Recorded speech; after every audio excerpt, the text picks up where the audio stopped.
కేంద్ర ప్రభుత్వం పెద్ద రేట్లను రద్దు చేసిన తర్వాత ప్రజల కష్టాలు కంటిన్యూ అవుతున్నాయి. దీని ప్రభావం వివిధ సెక్టార్లపైన కనిపిస్తున్నది. రాబోయే రోజుల్లో ఎట్లా ఉంటుందనేది మాత్రం సర్వత్రా ఆందోళనే ఉన్నది. ఇప్పటికిప్పుడైతే ప్రజలకు నోట్లు ఇంకా అందుబాటులోకి రాలేదు. చిన్న చిన్న అవసరాల కోసం ఇబ్బందులు పడుతున్నారు. భవిష్యత్తులో రియల్ ఎస్టేట్ రంగం కానీ ఇతర మౌలిక రంగాలలో దీని ప్రభావం ఎట్లా ఉండబోతున్నది, మన ఎకానమీ ఎటువైపు వెళ్ళబోతున్నది, ప్రజల సమస్యలు ఇంకా ఇంతకాలం ఇట్లే కొనసాగే ప్రమాదం ఉంది. దీనిపైన మనం చర్చ చేద్దాం. చర్చలో పాల్గొనేందుకు ఆడిటర్ సూర్యనారాయణ గారు, బీజేపీ నాయకులు శ్రీధరెడ్డి గారు ఉన్నారు. ఇద్దరికి నమస్తే అండి. సార్ సూర్యనారాయణ గారు, ప్రభుత్వము ఈ 6 రోజుల కాలంలో ఒక ప్రయత్నం చేస్తున్నది. ఏటీఎం దగ్గర జనాలు వస్తున్నారు. ఇందాక మనం కొన్ని వాళ్ళు మాట్లాడిన బయట కూడా విన్నాం మనం. ఈ కష్టాలు ఇంకా ఎంతకాలం పాటు ఇట్లే కొనసాగే సూచన ఉంది? అంటే ఇక్కడ 2 విషయాలు. ఇది మనం అన్ఎర్థింగ్ బ్లాక్ మనీ, ఇంకొకటి ఫేక్ కరెన్సీ ఎలిమినేషన్. ఈ 2 చేసేటప్పుడు డెసిషన్ అయితే సడన్గానే రావాలి. సో అందులో నిస్సందేహంగా డెసిషన్ అనౌన్స్మెంట్ ఆఫ్ ది డెసిషన్కి మనం తప్పడానికి ఏం లేదు. రెండోది ఆఫ్టర్ ఎఫెక్ట్ని మెషినరీ, గవర్నమెంట్ మెషినరీ ఏదైతే ఉందో ఫైనాన్స్ మినిస్టర్ మెషినరీ, అది ట్యాకిల్ చేయాల్సి ఉంటుంది. అంటే డెసిషన్ రాజకీయ ప్రభుత్వం నిర్ణయం, అది ఆ ప్రభుత్వ నిర్ణయాన్ని అమలు చేసేటువంటి బాధ్యత కింద యంత్రాంగానికి ఉంటుంది. సో ఆ యంత్రాంగం స్పందించినటువంటి తీరు కొంత ఆలస్యంగా ఉందని అనిపిస్తుంది అంతే. బట్ డెసిషన్ అయితే ఇది India should move towards transparent economy, అంటే క్యాష్లెస్ సొసైటీ. క్యాష్లెస్ సొసైటీకి కావాల్సినటువంటి ప్రాతిపదికని ప్రిపేర్ చేయాల్సి ఉంటుంది. అది ఈ క్యాష్లెస్ సొసైటీ, ట్రాన్స్పరెంట్ ఎకానమీ, ఇంకొక side financial literacy, financial inclusion, ఇవన్నీ కూడా జోడుగురాలు, హ్యాండ్ ఇన్ హ్యాండ్. సో అలా జోడుగురాల కింద నడుస్తూ ఉండాలి. ఏదో ఒకటి ముందు వెళ్ళిపోతే రెండోది వెనకాల నడవడం అనేది కరెక్ట్ కాదు. సో ఈ రెండింటినీ సైమల్టేనియస్గా నడిపించేటటువంటి బాధ్యత ఈరోజు ఆర్థిక మంత్రి, ఆర్థిక శాఖ యొక్క యంత్రాంగం మీద ఉంది. నెక్స్ట్ ఇప్పుడు ఏంటంటే చాలా గ్రామాల్లో అంటే ఇలాంటి ఒక మాసివ్ డెసిషన్, అంటే దాదాపు 1978 తర్వాత మళ్ళీ 38 సంవత్సరాల తర్వాత ఇలాంటి ఒక డెసిషన్ తీసుకున్నప్పుడు అప్పటికి ఇప్పటికీ చాలా తేడా వచ్చింది. అంటే అప్పట్లో పెద్ద నోట్లు ఏవైతే బ్యాన్ చేశారో ఆ పెద్ద నోట్లు రద్దు చేసిన దానికి ఎక్కువ ప్రజానికం వాడేటటువంటి పరిస్థితులు లేదు అప్పట్లో ఎకానమీ. కానీ ఇప్పుడు పరిస్థితులు పూర్తిగా భిన్నం. సో ఇప్పుడు పెద్ద నోట్లు అనేది అది జనబాహుళ్యంలోకి వచ్చేసి ఎక్కువ శాతం నోట్లు, అంటే దాదాపు ఎకానమీలో సర్క్యులేషన్లో ఉన్నటువంటి నోట్లలో 86% పెద్ద నోట్లే ఉన్నాయి. సో అందుకని కామన్ మ్యాన్ మీద కూడా ఆ ఎఫెక్ట్ పడింది. కానీ సార్ ఇది వీళ్ళు బండిలో పెట్రోల్ పోసుకుందామని, లేదా కూరగాయలు కొందామని, లేదా చిన్న చిన్న వస్తువులు ఏమైనా కొందామంటే కూడా 1-2 సార్లు ఆలోచన చేస్తున్నారు. అంటే ఇది అధికారుల యంత్రాంగం కొంత స్లో ఉందని అంటున్నారు. అంటే ఎంతకాలం ఇట్లా ఇవి క్యారీ అయ్యే? ఇంకా మహా ఉంటే ఒక 2 వారాలు ఉండొచ్చు, 1 వారం ఉండొచ్చు. అంటే ఈ 2 వారాల్లో అంటే ప్యానిక్ స్లోగా తగ్గుతూ ఉంటుంది ఆ ఎఫెక్ట్. అంటే 2 వారాలు కంటిన్యూస్గా ఇదే డిగ్రీలో ఉంటుందని కాదు. రేపు మళ్ళీ కొన్ని కొత్త నోట్లు వస్తాయి, మళ్ళీ ఎల్లుండి కొన్ని కొట్లు వస్తాయి, వాటి డిస్పర్స్మెంట్ జరుగుతూ ఉంటుంది. డిస్పర్స్మెంట్ జరుగుతూ ఉంటే క్రమంగా నగదు సరఫరా పెరుగుతూ ఉంటుంది, రోజు రోజుకి పెరుగుతూ ఉంటుంది. ఇవాళ ఉన్న కష్టాలు రేపున్న ఇవాళ ఎక్కువ మంది కష్టాలు ఉంటే రేపొద్దున తక్కువ మందికి ఉంటే అట్లా స్లోగా నడుస్తుంది. ఇది ఒక మేజర్ డెసిషన్. ఒక మేజర్ డెసిషన్ తీసుకున్న తర్వాత ప్రజానీకం అర్థం చేసుకుని కోఆపరేట్ చేస్తుందని వాళ్ళు డెసిషన్ తీసుకున్నారు. సో అట్లాగే ప్రజలకు ఏవైతే ఇబ్బందులు ఉన్నాయో అవి తొలగించాల్సిన బాధ్యత కూడా అధికార యంత్రాంగం మీద ఉంటుంది. అధికార యంత్రాంగం కూడా ఇప్పుడు స్పందించింది. ఇప్పుడు ఇవాళ మీరు తీసుకోండి, శక్తికాంత్ దాస్ గారు చెప్పారు ఏమని, మీ అకౌంట్లోకి వెళ్ళి కూడా మీరు వారానికి 24,000 సేవింగ్స్ బ్యాంక్ అకౌంట్ నుంచి తీసుకోవచ్చన్నారు. అంతకుముందు 20,000 2 దఫాలుగా అని చెప్పారు. ఇప్పుడు 1 దఫాగా అయినా మీరు తీసుకోవచ్చాను. అంటే బ్యాంకుల దగ్గర రద్దీని తగ్గించడం వాళ్ళ ఉద్దేశం. ఒకసారి తీసేసుకుంటే ఇంక వెళ్ళిపోతారు కదా అని చెప్పి. అట్లాగే ఇంతకుముందు 4,000 అని చెప్పారు, ఇప్పుడు 4,500 రూపాయలు చెప్పారు. 500 పెద్ద తేడా. సో 500 ఎంతైనా కానీ అక్కడ తేడా ఉంటుంది కదా. సో వాళ్ళకి కొంతమందికి ఉంటుంది, అది కొంతమందికి ఉంటుంది, మనకు ఉండకపోవచ్చు. సో కరెన్సీ యూజ్ చేయడం. అట్లాగే 2,000 రూపాయల ఏటీఎం అని ఇప్పుడు 2,500 రూపాయల ఏటీఎం ఒక ట్రాన్సాక్షన్కి అలౌ చేశారు. సో ఇవన్నీ క్రమంగా తగ్గుతూ ఉంటుంది. ఒక మేజర్ డెసిషన్ ఉన్నప్పుడు ఖచ్చితంగా దాని ప్రభావం కొంత మేరకు అసౌకర్యానికి గురవచ్చు ప్రజలు. బట్ అది లాంగ్ టర్మ్ గెయిన్ కోసం, అంటే ఒక దీర్ఘకాలిక ప్రయోజనాలు ఆశించి ఒక డెసిషన్ తీసుకున్నప్పుడు దాని ఆఫ్టర్ ఎఫెక్ట్స్ కొన్ని ఉంటాయి, పెయిన్ భరించాల్సి ఉంటుంది. బయట చాలా మంది అంటున్నది, సోషల్ మీడియాలో డిబేట్ అవుతున్నది కూడా, ఎవరైతే బ్లాక్ మనీ గురించి తెలియదో వాళ్ళు ఇబ్బంది పడుతున్నారు, బ్లాక్ మనీ ఉన్న వాళ్ళు కోట్ల రూపాయలలో ఎవరు పడట్లేదు అని పార్టీల నుంచి విమర్శ వస్తుంది. రకరకాల చర్చలు కూడా బయటే ఉన్నాయి. అంటే బ్లాక్ మనీ ఉన్నవాళ్ళు గతంలో కూడా ఇబ్బంది పడలేదు. బ్లాక్ మనీ యొక్క ఇంపాక్ట్ మన మీద ఇండైరెక్ట్గానో డైరెక్ట్గానో ఉందని తెలియని వాళ్ళము 70-80 సంవత్సరాలుగా స్వాతంత్రం వచ్చిన కాంచి మనం బాధపడతానే ఉన్నాం. కానీ ఈ బ్లాక్ మనీ ఇంపాక్ట్ తోటి మనం బాధపడుతున్నాం అనే విషయం చాలామందికి తెలియదు. ఇవాళ అవినీతితోటి వేల కోట్ల రూపాయలు సంపాదించి ప్రభుత్వాలని అనుకూలంగా తయారు చేసుకుని ఎమ్మెల్యేలను ఎంపీలను కొనేసి కార్పొరేట్ సిస్టమ్స్ని కొనేసి వ్యవస్థ నడిపించే వాళ్ళు ఇండైరెక్ట్గా సామాన్యుని పొట్టనే కొడుతున్నారనే విషయాన్ని ప్రజలు గమనించాల్సిన రోజు ఖచ్చితంగా వచ్చింది. ఆ సెన్సిటైజేషన్ వాళ్ళు చేయాల్సిన అవసరం మనందరి మీద ఉంది, ఆ బాధ్యత కూడా ఉంది నేను చెప్తా ఉన్నాను. ఖచ్చితంగా సూర్యనారాయణ గారు చెప్పినా, మరొకరు చెప్పినా, మీరు చెప్పినా, నేను చెప్పినా స్మాల్ డినామినేషన్స్ కోసం, అంటే 100 నోట్ల కోసం, 50 నోట్ల కోసం, 30, 20 నోట్ల కోసం, 10 నోట్ల కోసం ఉన్న ఇబ్బంది ద్వారా మీరన్న కూరగాయలు కొనుక్కోవడానికో, లేకపోతే మందులు కొనుక్కోవడానికో, లేకపోతే వేరే వేరే చిన్న చిన్న విషయాల మీద ఇబ్బంది ఖచ్చితంగా ఉండవచ్చు గాక. కానీ అరుణ్ జైట్లీ గారు ఈ నిర్ణయం వచ్చిన మళ్ళీ రోజే చెప్పారు, భారతదేశంలో ఉన్నటువంటి మనందరం కూడా మన స్పెండింగ్ హ్యాబిట్స్, అంటే డబ్బులు ఖర్చు పెట్టే విధానాన్ని ఒక కొత్త తరహాలో అర్థం చేసుకోవాల్సిన అవసరం ఉంది. జ్యుడిషియస్ స్పెండింగ్ అంటే బాధ్యతాయుతమైనటువంటి ఖర్చు పెట్టేటువంటి విధానాన్ని మనం నేర్చుకోవాల్సిన అవసరం ఉంది. ఇప్పటివరకు మనం 200 రూపాయలు పెట్టి టాబ్లెట్స్ కొంటాం, బిల్ అడగం. 500 రూపీస్ పెట్టి గ్రాసరీ షాప్లో, అంటే కిరాణా షాపులో సామాన్లు కొంటాం, బిల్ అడగం. ఈ రకంగా చూస్తే మీరు డైలీ మీ యొక్క దైనందిన జీవితంలో అనేకమైనటువంటి పర్చేస్ కొని ఎక్కడా కూడా మీరు గవర్నమెంట్కు ట్యాక్స్ రూపున పోయేటటువంటి ఖర్చును, డబ్బును పోనిచ్చే ప్రయత్నం చేయం. మనం ఆ బాధ్యతాయుతంగా మనం ఉండం. కాబట్టి ఆటోమేటిక్గా డబ్బంతా కూడా నల్ల మార్కెట్లోకి పోతుంది, గవర్నమెంట్కి రాదు. ఒకవైపు మనం గవర్నమెంట్ని ఏమడుతాం, మంచి రోడ్లు వేయండి, మంచి రైల్వే సౌకర్యం కల్పించండి, మంచి హాస్పిటల్స్ ఇవ్వండి, ఫ్రీ ఎడ్యుకేషన్ ఇవ్వండి, ఫ్రీ ఎంప్లాయ్మెంట్ ఇవ్వండి, లేకపోతే ఫ్రీ హెల్త్ ఫెసిలిటీస్ ఇవ్వండి. ఇవన్నీ ఇవ్వాలంటే గవర్నమెంట్ దగ్గర డబ్బులు రావాలి. ఎప్పుడైతే నల్లధనంకి మార్కెట్లో తరలిపోతా ఉందో, ట్యాక్స్ రూపేణ వ్యవహారం తగ్గుతుందో, richer will get richer, poorer will get poorer, government కొన్ని లక్షల కోట్ల రూపాయల ఆదాయం దెబ్బతినిపోతా ఉంది. కానీ దీనికి ముందస్తు ఒక అంచనా లేదా?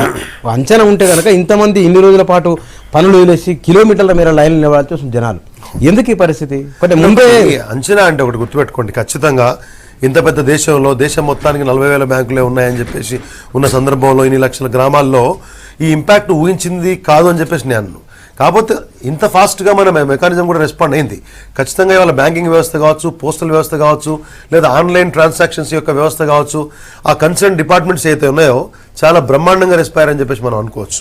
కొంతమేరకు ఇబ్బంది కలుగుతూ ఉంది. మీరు లైన్లలో ఉన్నారు, బహుశా ఎండలో ఉన్న దగ్గర టెంట్స్ వేసి ఉండడానికి ఇమీడియట్గా చేసి ఉండకపోవచ్చు, లేకపోతే కొంతమంది యొక్క బాధ్యతారాహిత్య ధోరణి, అంటే హ్యూమన్ ఎలిమెంట్, అంటే మానవ ప్రయత్నం అక్కడ మిళితమై ఉంది కాబట్టి కొంతమంది బాధ్యతారాహిత్యంగా వివరించడం మూలన ప్రభుత్వానికి వచ్చి తిప్పలై ఉండొచ్చు. కానీ ఓవరాల్గా ప్రభుత్వం మొత్తానికే దీన్ని పట్టించుకోలేని విధానం మాత్రం కరెక్ట్ కాదు. ఇప్పటికే వారు చెప్పారు కదా, 20,000 2 దఫాలుగా అన్న వాళ్ళు 24,000కి పెంచారు, లేకపోతే daily limit in the cash ట్రాన్సాక్షన్స్లో పెంచారు. ఈ రకంగా రకరకాల పెట్రోల్ బంక్స్లో, హాస్పిటల్స్లో, కరెంట్ అకౌంట్ బ్యాలెన్స్లో వీటిలో ఇంక్రీజ్ ఇచ్చారు, ఎక్స్టెన్షన్ ఆఫ్ టైం ఇచ్చారు. కాబట్టి ప్రజల యొక్క ఇబ్బందుల్ని గవర్నమెంట్ ఎప్పటికప్పుడు మానిటర్ చేస్తూ ఆల్టర్నేట్ మెజర్స్ ఇస్తూ వస్తూ ఉంది. కన్సర్న్ బ్యాంక్ మెకానిజమ్స్ కావచ్చు, పోస్టల్ ఆఫీస్ కావచ్చు, ఏ స్థాయికి మాట్లాడుతూ ఉన్నారంటే ప్రధాని దగ్గర నుంచి కూడా మీరు క్యూలు, అంటే సీనియర్ సిటిజన్స్కి సెపరేట్ లైన్ ఏర్పాటు చేయండి, మహిళలు పిల్ల తల్లులు వచ్చినప్పుడు వాళ్ళకు ఒక సెపరేట్ లైన్స్ ఏర్పాటు చేయండి, ఫెసిలిటేట్ ది యాక్టివిటీ. ఖచ్చితంగా ప్రెషర్ తగ్గుతుంది. కాబట్టి నేనేం చెప్పేదంటే, ఎండ్ ఆఫ్ ది డే ఇబ్బందులు జరగట్లేదు అని మేము చెప్పేటువంటి ప్రయత్నం చేయము. ఇబ్బందులు జరుగుతున్నాయి, కానీ ఒక దీర్ఘకాలిక ప్రయోజనం కావాలంటే ఇవాళ ఒక విషయం చెప్పనియండి. హైదరాబాద్లో మెట్రో రైలు వస్తుంది, మనకు భవిష్యత్తులో బ్రహ్మాండమైనటువంటి ప్రయాణ సౌకర్యం కలుగుతుందంటే వచ్చేదేమో రైలు పైన, మనం కింద మాత్రం రోజు నరక శోభ సంవత్సరాల తరబడి అనుభవిస్తూ ఉన్నాం. మన గల్లీకి సిమెంట్ రోడ్ వేయాలంటే 15 రోజులు వేరే మార్గం చూసుకుంటాం. అట్లాంటప్పుడు ఒక 4,000 మీరు బయట నుంచి తెచ్చుకోవాలంటే కుటుంబంలో ఎవరో ఒకరు పోయినంత మాత్రం జరగదు. సరే, పోలికైతే బాగానే ఉంది, కానీ అనుభవంలో వేరు వాస్తవం అనుభవం బాగానే ఉంది. ఇది 70 సంవత్సరాల ప్రతి భారతీయుడు కిరోసిన్ కోసమో, రేషన్ కోసమో, టికెట్ కోసమో, వాళ్ళ సొంత యొక్క ఆదాయ ధృవీకరణ పత్రం కోసమో ప్రతిరోజు ఇబ్బంది పడినటువంటి సంస్థలు. మనతో పాటు లైవ్ లో జాయిన్ అవుతున్నారు భానుప్రసాద్ గారు, ఎమ్మెల్సీ భానుప్రసాద్ గారు. సార్, నోట్ల రద్దు 6 రోజులు అయింది. ఇది కొంత ఇబ్బంది అయినా సరే ఇక ఇంకా కొద్ది రోజులలో ఇది మొత్తం అయిపోతుంది, కంట్రీ ఇంకో పాజిటివ్ లైన్లోకి జంప్ కాబోతున్నది మీరు మాట. అంటే ఒకటి మాత్రం, ఇప్పుడు శ్రీధర్ ఏదైతే ఎగ్జాంపుల్స్ చెప్పారో, మెట్రో రైలు వేయటం ద్వారా మనం మెట్రో రైలు వర్క్ నడిచినంతకాలం మనం ఏ విధంగా ఇబ్బంది పడుతున్నాం, కింద రోడ్డు మీద ఇబ్బంది పడుతూ కూడా రాబోయే రోజుల్లో ఒక మంచి ప్రయాణానికి అవకాశం ఉంటుంది కాబట్టి ఇటువంటి మన ఇబ్బందులు ఇప్పుడు ఈరోజు పడుతున్నాం అని చెప్పడం జరిగింది. కానీ అక్కడ మనకు స్పష్టత ఉంది.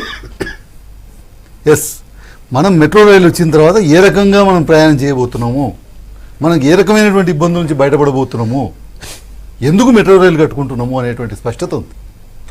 కానీ ఇక్కడ ఆ స్పష్టత కురవదు. ఇందులో ఏమాత్రం స్పష్టత లేదు. రేపు దేశానికి ఏమి ఇవ్వబోతున్నాం ఈ స్కీమ్ ద్వారా మనం అనేటువంటిది ఎక్కడా స్పష్టత లేదు. రేపు ఈ దీని ద్వారా మనకు ప్రజలకు 1,00,000 కోట్లు వస్తాయి, ఇది మా నమ్మకం, మా విశ్వాసం అని చెప్పమనండి. ఇది 1,000 రూపాయల నోటు తీసేసి 2,000 రూపాయల నోటు ఇవ్వడం ద్వారా ఇక అసలు వైట్ మనీ తప్పితే బ్లాక్ మనీ అనేటువంటిది ఉండదు అనేటువంటిది ఒక నమ్మకం ప్రజల్లో కల్పించమని మోదీ గారిని చెప్పమనండి. ఒకవేళ అటువంటి వైట్ మనీ అనేటువంటిది కాకుండా బ్లాక్ మనీ అనేటువంటిది మనీ సర్క్యులేషన్ కనుక ఈ దేశంలో జరిగితే 2017 జనవరి నుంచి ఈ దేశంలో కనుక మనీ సర్క్యులేషన్ జరిగితే మేము మా బీజేపీ పార్టీకి రాజకీయాల్లోనే ఉండదని చెప్పమనండి. నేను అనేటువంటిది ఒక intention of the government intention ఏదైతే ఉన్నదో అది ఇంటెన్షన్ ఇట్ సెల్ఫ్ ఈజ్ అందులోనే లోపం. అది ఇంటెన్షన్లోనే లోపం. అనేది ఏంటంటే ఒకటి నా పూర్తిగా ఎందుకు నేను లోపం ఉన్నదని చెప్తున్నానంటే, ఒకవేళ బ్లాక్ మనీ కరప్ట్ చేయాలి అనేటువంటి ఉద్దేశమే ఉన్నట్టయితే ఈ 2,000 రూపాయల నోటును తీసుకురావటం అనేటువంటిది అసలు ఏ విధంగా కూడా అవసరం లేనటువంటి అంశం. ఈరోజు ఏ లాకర్లోనైతే నిజంగా ఒక వ్యక్తి నిన్నటి వరకు 1 కోటి రూపాయలు పెట్టుకున్నాడో ఈరోజు అదే లాకర్లో 2 కోట్లు పెట్టుకోవచ్చు. ఒకటి. రెండవది, ఈ ప్రశ్న నేను ఒక్కని కాదు, ఈ దేశంలో ఉన్నటువంటి అనేక రాజకీయ పార్టీలు, అనేక రాజకీయ నాయకులు అడుగుతున్నారు. నా రిజర్వ్ బ్యాంక్ గవర్నర్ గారు కానీ లేకపోతే ప్రధాని మోడీ గారు కానీ ఇంతవరకు ఈ ప్రశ్నను సమాధానం చెప్పలేదు. సంబంధించిన రెండు విషయాలు. మెట్రో రైలు విషయంలో అది ఏమైతుందో ఒక అంచనా అయితే ఉంది, మనం చూస్తున్నాం దాన్ని. దీన్ని మనం భవిష్యత్తు వదిలేసినాం, అది ఎట్లుంటుందో తెలియదు. అట్లెందుకు అనుకుంటున్నారు మీరు? స్పష్టత ప్రభుత్వానికి ఉంది, ప్రజలకు ప్రజలకు ఉంది, స్పష్టత ప్రభుత్వానికి ఉంది, స్పష్టత ప్రజలకు ఉంది, మెజారిటీ ప్రజలకు ఉంది. దీని ద్వారా బాగుపడతామనే ఆలోచన ఉంది. కాబట్టే ప్రధానమంత్రి గారి యొక్క నిర్ణయాన్ని 95% మంది ప్రజలు సమర్థిస్తున్నారు. 5% మంది అవినీతి పరులు, అవినీతి వృక్షాలను పెంచి పోషించిన వాళ్ళు, ఆ రకంగా రాజకీయ పార్టీలు నడుపుతూ కుటుంబాల వ్యవస్థతోటి రాజకీయాలు నడుపుతూ అధికారాన్ని కట్టబెట్టుకునే వాళ్ళు, వీళ్ళకి ఇబ్బందులు ఉండొచ్చు కాక స్పష్టత లేదని మీరు ఎందుకు అనుకుంటున్నారు? నేను ఒకటి అడుగుతాను. భానుప్రసాదరావు గారు అధికార పార్టీలో ఉన్నారు. ఇవాళ సంవత్సరానికి 25,000 కోట్ల రూపాయలు, 5 సంవత్సరాలకు 1,25,000 కోట్ల రూపాయలు పెట్టి మేము సాగునీటి ప్రాజెక్టులు కట్టిన తర్వాత 1 ఎకరం కూడా తెలంగాణలో పారకుండా ఉండదు అని మీరు చెప్పగలుగుతారంటే మీరు చెప్తారో ఏమంటే చెప్తుండొచ్చు. కానీ ప్రజల్లో స్పష్టత ఉందా అంటే డిజైన్ల మీదనే స్పష్టత లేని పరిస్థితి. కాబట్టి ఏంటంటే ఒకటి, నరేంద్ర మోడీ గారు స్పష్టంగా చెప్పారు. ఒకటే నిమిషం ఎగ్జాంపుల్ అక్కడ ఒకటి సిమిలారిటీ చూపించారు. మెట్రో అన్నారు ఇక్కడ అంటే మీరు స్పష్టత ఇస్తారా అంటే ఇచ్చారు. 2014లో నాకు ఓట్లు వేసేటప్పుడు ఈ దేశం దగ్గరికి నేను ఏదో వాదంతో ముందుకు పోలేదు, అవినీతి నిర్మూలిస్తానని చెప్పాను, సమర్థవంతమైన పాలన ఇస్తానని చెప్పాను, అచ్చే దిన్ అంటే సామాన్య మానవునికి మంచి రోజులు తెస్తానని చెప్పానని చెప్పారు. ఈ మూడింటికి క్రమానుగతంగా పనిచేస్తూ వస్తూ ఉన్నాం. ఏది సిట్ నుంచి మొదలు పెడితే, నల్లధనం బిల్లు నుంచి మొదలు పెడితే, ఆ తర్వాత వాలంటరీ డిస్క్లోజర్ మొదలు పెడితే, ఇవాళ నోట్లు రద్దు చేశాం, లాకర్లు ఒకటి. ఇంటెన్షన్ లోపం మాకెక్కడ ఉంది? ప్రజల్ని బాగు చేయడం అనేది మంచి ఇంటెన్షన్ లోపమా? ఒక విషయం వారికి ఇప్పుడు భానుప్రసాదరావు గారు వారు స్వయాన బిల్డరు, వ్యాపారవేత్త, వారికి తెలిసినంతగా మనీ మల్టిప్లయర్ ఎఫెక్ట్ నాకు తెలిసిందని నేను అనుకోను. లేకపోతే ఇక్కడ మన సీఏ గారు కూడా 1,00,000 రూపాయలు ప్రభుత్వం పంపించేస్తే అది 6.6 టైమ్స్ మినిమం జీడిపికి యాడ్ అవుతుంది అనేది ఒక ఎకానమీ ఫార్ములా ఉంది. ఆ రకంగా ఈ దేశంలో ఇవాళ ఒక 13 లక్షల కోట్ల రూపాయలు ఒక నల్లధనం లేకపోతే 5-6 లక్షల కోట్లే ఉందనుకోండి, అంటే 36 lakhs crore రూపీస్ జీడీపీలోకి పంపైతే కనీసం ఒక 5-6% దాంట్లో జీడీపీలోకి వచ్చే అవకాశం ఉంది. అంటే సపోజ్ ఇప్పుడు 10 లక్షల రూపాయలు ప్రాజెక్ట్ వచ్చిందనుకోండి, ఆ 10 లక్షల రూపాయలు కాంట్రాక్టర్కి వచ్చేవారు 9 లక్షలు, ఇంకెవరికన్నా వెండర్కి వస్తే 8 lakhs. ఆ విధంగా మల్టిప్లయర్ ఎఫెక్ట్ ఉంటుంది. ఎందుకు లేదని అనుకుంటున్నారు? స్పష్టత ప్రభుత్వానికి ఉంది. నల్లధనాన్ని కరప్ట్ చేసే దగ్గర, ఫేక్ కరెన్సీని ఆపే దగ్గర, భవిష్యత్తులో నల్లధనం రాని దగ్గర, తర్వాత ట్రాన్సాక్షన్స్లో ట్రాన్స్పరెన్సీ పెరిగిన తర్వాత, ట్యాక్స్ కలెక్షన్ పెరిగిన తర్వాత, ట్యాక్స్ నెట్వర్క్ పెరిగిన తర్వాత వచ్చే డబ్బంతా ఖచ్చితంగా జనాలకే వస్తుంది. ఇంకొకటి నేను అది కూడా చెప్తాను. ప్రైమ్ లెండింగ్ రేట్స్ తగ్గే అవకాశం ఉంది, అవినీతి తగ్గుతుంది, ద్రవ్యోల్బణం తగ్గుతుంది, బ్యాంక్స్ లో కాస్ట్ ఆఫ్ ఫండ్స్ ఆల్మోస్ట్ 1.5% దాకా తగ్గే అవకాశం ఉండటం మూలాన రేపు పొద్దున ఇల్లు కొనుక్కునే వాళ్ళకి సార్, ఒకటి నేను ఒక పాయింట్ చెప్తున్నాను, లెట్ మీ ఫినిష్ దిస్. తర్వాత అంటే సామాన్యులకి వాళ్ళ యొక్క అవసరాల కోసం రేపు పొద్దున డబ్బు తక్కువ రేట్లకు దొరుకుతుంది. ఇది నల్లధనాన్ని పెట్టుకునే వాళ్ళకి, అనవసరంగా భూములు కొని రేట్లు పెంచే వాళ్ళకి ఇది బాధ కలిగిస్తుంది. సామాన్యుడి దగ్గరికి న్యాయమైన డబ్బు వస్తే మా జీవితం అన్యాయం అయిపోతుందని చూస్తూ ఉన్నారు. 2000 నోట్లు అని చెప్తా ఉన్నారు. ఎస్, 1000 నోట్లు మీరు రద్దు చేసినప్పుడు దాని స్థానే మీరు మళ్ళీ 1000 నోట్లు చేస్తే ఆ ఇంపాక్ట్ అనేది దాని మీద యాక్చువల్గా ఉండదు. ఓవరాల్ ప్రింటింగ్ కాస్ట్ కూడా 25% తగ్గేటువంటి అవకాశం ఉంది. ఖచ్చితంగా దాని మీద పరిమితి ఉంటుంది 2000 నోట్ల మీద కూడా. కాబట్టి ఆ ఇబ్బంది రేపు పొద్దున ఒకటి ప్రింటింగ్ కాస్ట్లో మీరు సేవ్ చేస్తారు, తర్వాత మీరు బ్యాంక్ ట్రాన్సాక్షన్స్లో ఈ ఎక్స్చేంజ్ ఆఫ్ దాంట్లో ఆటోమేటిక్గా ఎవరెంత తీసుకుపోతున్నారనే విషయం మీద ఖచ్చితంగా డినామినేషన్స్లో తొందరగా గవర్నమెంట్కి లెక్క దొరికే అవకాశం ఉంది. ఈ రెండు విషయాలను పట్టించుకోకుండా 2000 తెస్తున్నారు అంటే ఆర్బీఐలో కూర్చున్నటువంటి గవర్నర్లు, లేకపోతే ఫైనాన్స్ సెక్రటరీలు, లేకపోతే అడ్వైజర్స్, అరవింద్ పనగార్యాలు, శక్తికాంత్ దాసులు అందరూ కూడా ఏమీ ఆలోచించకుండా నిర్ణయం తీసుకున్నారని చెప్పేసి మాట్లాడితే ఇది అతిశయోక్తం. సరే, వాళ్ళు భానుప్రసాద్ గారు వీరన్న దాంట్లో 2000 నోటు వచ్చిందంటే అది అవినీతిని నల్లధనాన్ని తగ్గించడానికి వచ్చిందని వారు అంటున్నారు.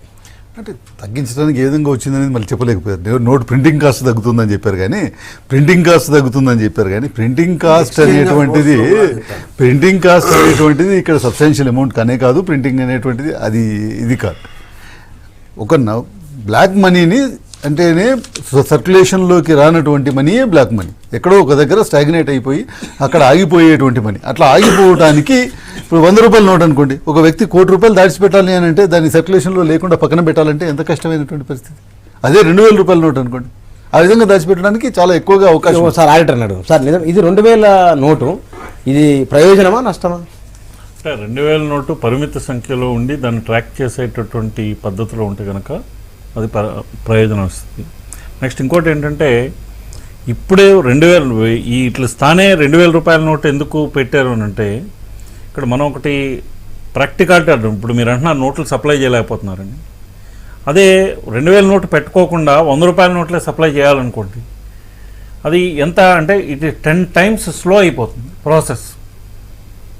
మనం ఇప్పుడు బ్యాంక్స్ చెస్ట్లు ఉన్నాయి, బ్యాంక్స్ చెస్ట్లన్నీ now they are designed for almost మన సర్క్యులేషన్లో 86% అవి ఉన్నాయి. సో 86% 500 నోట్స్కి 1000 నోట్స్కి ఆ స్పేస్ని వాళ్ళు డిజైన్ చేసుకుని ఉన్నారు. So all of a sudden ఇప్పుడు మీరు తీసుకొచ్చి 100 నోట్లు పంపించాలనుకోండి, ఒక ట్రక్లో వెళ్ళేటటువంటి 2000 నోట్స్ బదులుగా మీరు 10 ట్రక్స్ పంపించాల్సి ఉంటుంది. సో అప్పుడు ఇంకా డిలే అవుతుంది, ప్రజలకు ఇంకా 10ంతలు కష్టాలు పెరుగుతాయి.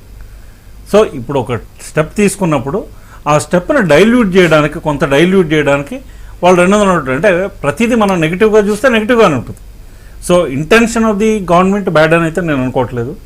2 ఓకే, ఎక్కడైనా ప్రాక్టికల్ డిఫికల్టీస్ ఉండొచ్చు, బట్ దీన్ని వాళ్ళు అడ్రస్ చేశారు. 2000 నోట్లు పంపించి తర్వాత 2-3 ఏళ్ళ తర్వాత 2000 నోట్లు కూడా తీసేయచ్చు సర్క్యులేషన్ నుంచి, ఆ తర్వాత 200 ఏదో ముందు ప్రజల్లోకి పంపించి. నెక్స్ట్ ఇంకోటి ఏంటంటే ఇది మోస్ట్లీ ఎక్కువ మంది బ్లాక్ మనీ గురించి మాట్లాడు. బ్లాక్ మనీ అన్నది ఒక ఈవిల్. నెక్స్ట్ రెండోది ట్రాన్స్పరెంట్ ఎకానమీ దిశగా మనం వెళ్ళాలండి. ట్రాన్స్పరెంట్ ఎకానమీ దిశగా వెళ్ళాలన్నది ఒక మేజర్ ఇది. అది ఒక రోజు అయిపోయేది కాదు, అది దీర్ఘకాలం అది ఆ జర్నీ. జనాలకు ఆ మాట చెప్పాలి కదా, చెప్పారు కదా, అది కూడా చెప్పారు. ట్రాన్స్పరెంట్ ఎకానమీ సొసైటీ అని చెప్పారు. దానిలో అంటే 3 ముఖ్య ఉద్దేశాల్లో అది కూడా ఒకటి. సరే, రాజకీయ పార్టీలు అన్నప్పుడు ఏది క్యాచింగ్గా ఉంటే అది క్యాచీగా చెప్పొచ్చు. కానీ ఇక్కడ ఏంటంటే ఆర్థిక తీవ్రవాదం మరో అంశం. ఏంటంటే ముఖ్యమైనటువంటి అంశం ఆర్థిక తీవ్రవాదం. ఇప్పుడు 2005కి ముందు నోట్లు ఏవైతే ఉన్నాయో అవి సర్క్యులేషన్ నుంచి డ్రా చేశారు, ఆల్రెడీ లేకుండా చేసినారు. మన 2-3 దఫాలు ఎక్స్టెన్షన్ ఇచ్చారు. అప్పుడు జూన్ తోటే అది డేట్ అయిపోయింది. ఇప్పుడు కొత్తగా 2005 క్రితం 2000 నోట్ 1000 రూపాయల నోట్ ఏదైతే ప్రింట్ చేస్తుందో అవి సర్క్యులేషన్లో లేవు.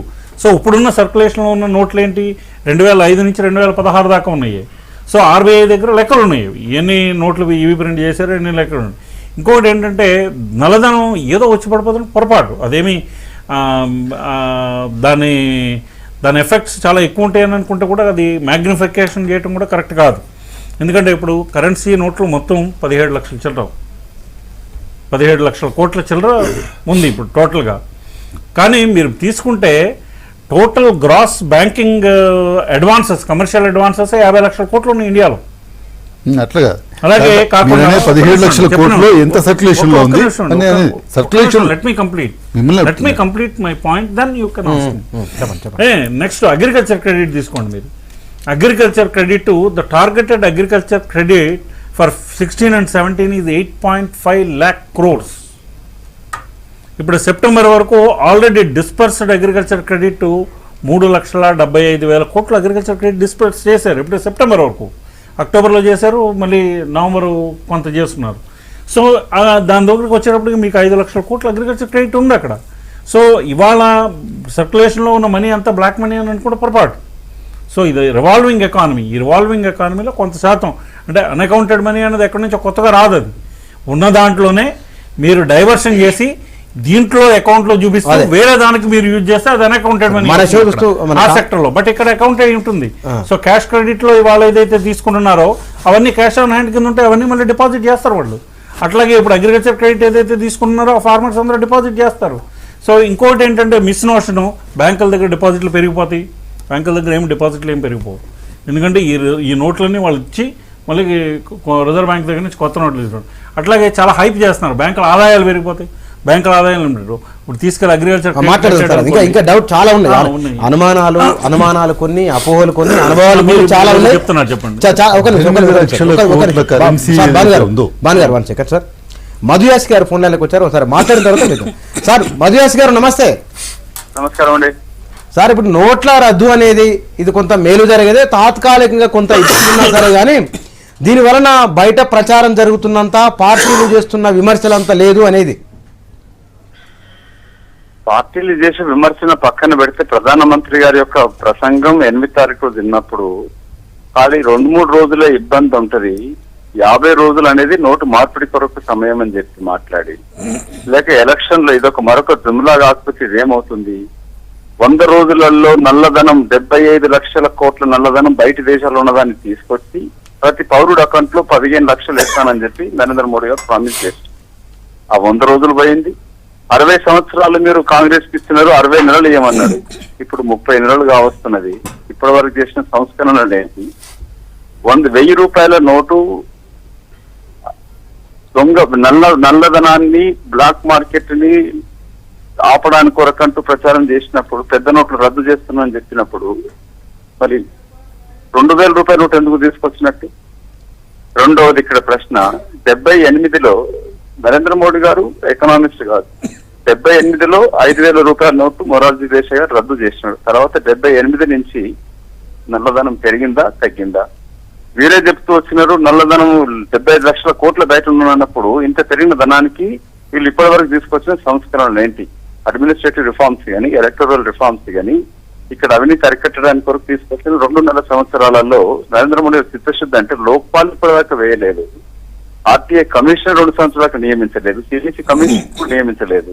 ఇట్లాంటి ఇవన్నీ అవకతవకలు ఉండంగా దీని ఒక పెద్దగా సర్జికల్ అంటూ ప్రచారం చేసుకుంటూ బ్యాంకులకు, మీరు ఇంకోటి గమనించాలి, నరేంద్ర మోడీ గారు ప్రధానమంత్రి అవుతూనే నెల రోజులప్పుడు లిబరల్ రెమిటెన్స్ స్కీమ్ కింద ఏ పౌరుడైనా $75,000 ఉన్నదాన్ని $1,25,000కు పెంచి మే 2015లో $2,50,000 వరకు ఎవరన్నా బయట ఇండియన్ రూపీస్ ని కన్వర్ట్ చేసుకుని తీసుకెళ్లారు. తద్వారా ఇప్పటి వరకు 30,000 కోట్లు $4.6 బిలియన్ అప్పటికి బయట దేశాలకు వెళ్ళిపోయింది. దాన్ని ఏం జవాబు చెప్తారు? ఇప్పటి వరకు ఆర్బీఐ గవర్నర్ గాని ఇప్పటిదాకా దాని జవాబు లేదు. మీరు ఫెయిర్ అండ్ లవ్లీ స్కీమ్ కింద నల్లధనం కూర్చుని వాళ్లకు వాలంటరీ డిస్క్లోజర్ కింద ఇచ్చేసి 65,000 వరకు వాళ్ళకి ఇచ్చినారు. ఈ 30,000 కోట్ల వరకు పోయింది. భారతదేశంలో సమాంతర నగదు రూపాన ఎకానమీ కూడా దాని అవినీతి అనుకుంటే పొరపాటు. మీరు అనేది మొత్తం నోట్ల రద్దే తప్పనంటారా మీరు? నోట్ల ఒకటి ఏంటండి, కాంగ్రెస్ పార్టీ యొక్క అధికార ప్రకటన వెంటనే నల్లధనాన్ని అరికట్టడానికి తీసుకున్న నిజాయితీ గల ఏ చర్యైనా కాంగ్రెస్ పార్టీ సమర్థిస్తుందని చెప్పాం.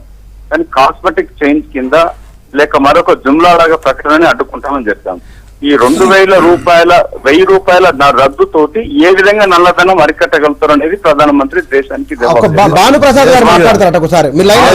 చేసుకుంటూ ఉంటూ వేలాది మంది కోట్లాది మంది ప్రజలకు ఇబ్బందులు కలిగిస్తూ ప్రజలని నోట్ల కొరకు ఇక్కట్లు కలిగిస్తుంటానికి అధికారం ఎవరిచ్చినారు? మీరు రాజ్యాంగ పరంగా ఆలోచిస్తే కూడా నోటు పైన ఏముంటుంది? We promise to pay. Who gave authority to the government or to Prime Minister Modi to change the Constitution of India or fundamental rights of the people? నువ్వు ఇచ్చిన దాన్ని ఇవ్వకుండా బిచ్చమెత్తుకున్న డబ్బున్న దాన్ని 2,000 ఇస్తాం, రోజుకు 4,000 ఇస్తాం అని అంటే ఏ కుటుంబాలు ఎట్లా ఏసీ రూమ్ లో కూర్చొని మాట్లాడడం కాదు, విమానం తిరుగుతూ మాట్లాడడం కాదు. సామాన్య ప్రజల గురించి ఆలోచించాల్సిన అవసరం ఉంది. సార్ మధు గారు మీరు 1 సెకండ్ లైన్ లో ఉన్నారు. మధుయాష్ గారు మీరు లైన్ లో ఉన్నారు సార్. మధుయాష్ గారు ప్రైమ్ మినిస్టర్ గారు పదే పదే ప్రజలకు ఒక విషయం చెప్తున్నారు.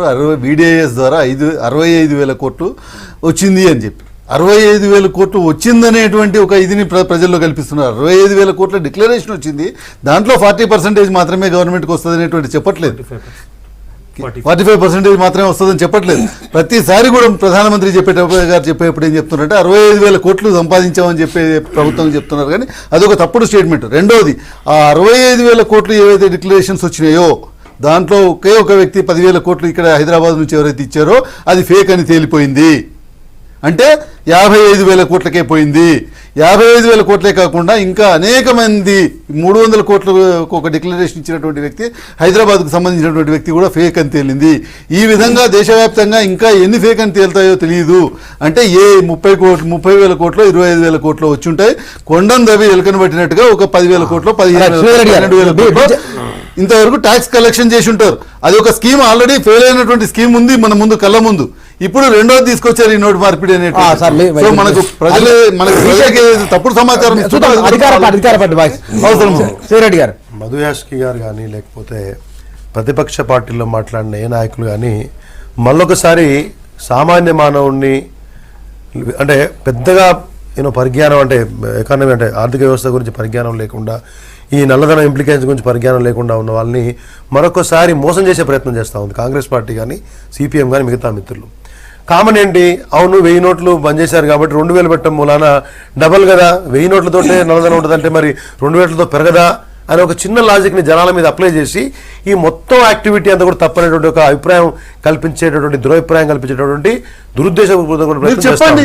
గతంలో 18 లక్షల కోట్లు 1,500 చెప్పారు. ఇప్పుడు మేము కేవలం 1 లక్ష కోట్లు రిలీజ్ చేస్తున్నాం. చెప్పండి. ప్రైమా ఫేసి ఒక లాజిక్ అప్లై చేయడం కోసం, జనాల్లో మీ యొక్క ప్రచారం వెళ్ళడం కోసం పనిచేస్తుంది తప్పితే దీర్ఘకాలికంగా దాంట్లో ప్రయోజనాలు ఉన్నాయనే విషయాన్ని మీరు మరుగునపరిచే ప్రయత్నాన్ని కొంత సహకరిస్తుందేమో. రెండవది, మధుయాష్ గారు చెప్తా ఉన్నారు మీకు ఎవరో ఒక అధికారం ఇచ్చారని చెప్పేసి. డెఫినెట్గా నల్లధనం ఉన్నా అప్రకటిత ధనం ఉన్నా ఆ నోటు మీద I promise to give to the wear అనే ఉంటుంది, వేరేలాగా ఉండదు ఆ డబ్బులో. కాబట్టి మరి వాళ్ళందరికీ హక్కులు కల్పిద్దామా? నా డబ్బు నా దగ్గరకు వచ్చిన తర్వాత ఏదో మార్గాన్ని నేను సంపాదించి పెట్టుకున్నాను, దీని మీద ఐ ప్రామిస్ టు పే అని ఉంది కాబట్టి నేను హక్కుదారుని మాట్లాడుకుంటే ప్రభుత్వం మాట్లాడదని చెప్పేసి మనం చెప్పాల్సిన అవసరం ఉందని చెప్పేసి మీరు గుర్తు చేస్తా ఉన్నారా? నేను తప్పది మీరు చెప్పుదురు కానీ 70 సంవత్సరాల బట్టి మీరు చేస్తున్నటువంటి చర్యలే ఉన్నది. పోయిన UPA గవర్నమెంట్ 10 సంవత్సరాల కాలంలో నల్లధనాన్ని అరికట్టడానికి ఏదైనా ఒక చిన్న చర్య చేశారా? ఇవాళ ప్రభుత్వం ఒక ప్రయత్నం చేస్తూ ఉంటే ఆ ప్రయత్నాన్ని 95% ప్రజలు సమర్థిస్తూ ఉంటే మీరు మాత్రం వ్యతిరేకించడం అనేది జాతి ప్రయోజనాలకు అనుకూలమా వ్యతిరేకం అనే విషయాన్ని మీరు చెప్పాల్సిన అవసరం ఉంది. లేదు మేము నిజాయితీతో కూడినటువంటి ప్రయత్నాలు మీరు సర్టిఫికేషన్ ఇవ్వాలా, లేదా మీ సర్టిఫికేషన్ మాకు అవసరమా? మీ దగ్గర నిజాయితీ లేదు, కుంభకోణాలు చేసేవాళ్ళని చెప్పే కదా మిమ్మల్ని పక్కన కూర్చోబెట్టారు. మేము నిజాయితీ పనులు అని చెప్పేసి మిమ్మల్ని ప్రభుత్వానికి తీసుకొచ్చారు. మేము నిజాయితీతో కూడిన ప్రయత్నం చేస్తా ఉన్నాము, దీని ఫలితాలు సరైన సమయంలో వస్తాయి. ఇంకొక విషయం, సర్జికల్ స్ట్రైక్స్ అని ప్రచారం చేసుకుంటున్నారని చెప్పేసి బాధితులైనటువంటి మాజీ ఎంపీ గారు చెప్పారు. నేను చెప్తా ఉన్నాను, ఎక్కడ కూడా ప్రభుత్వంలో ఉన్న వాళ్ళు కానీ ఏఎన్న ఎంపీలు కానీ ప్రైమ్ మినిస్టర్ గారు కానీ ఎవ్వరు కూడా ఆయనకి చెప్పారు ఇది పాకిస్తాన్ మీద పరికర్ గారి ముందు చేపట్టినటువంటి సర్జికల్ స్ట్రైక్ కాదు, దీనికోసము చాలా రహస్యంగా కసరత్తు చేయాల్సి వచ్చింది, చాలా రహస్యంగా కొత్త నోట్లు ముద్రణ చేయాల్సి వచ్చింది, చాలా పకడ్బందీగా ఇవాళ మేము కార్యక్రమాన్ని అమలు చేస్తున్నాము, ఇది ప్రజల మీద దాడి కాదని చెప్పిన తర్వాత మేము ప్రచారం చేసుకుంటున్నాం. ప్రచారం ఒక్కటి, ఇది ఈ రకంగానైనా మోడీ గారిని ప్రజల్లో పరిచయం చేద్దామంటే అది కూడా ప్రయోజనం దక్కట్లే అని చెప్పి బాధపడుతున్నారు తప్పితే ప్రజల కోసం కానీ దేశం కోసం కానీ దేశం బాగు కోసం కానీ మీకు ఎటువంటి కమిట్మెంట్ ప్రయోజనాలు లేవు.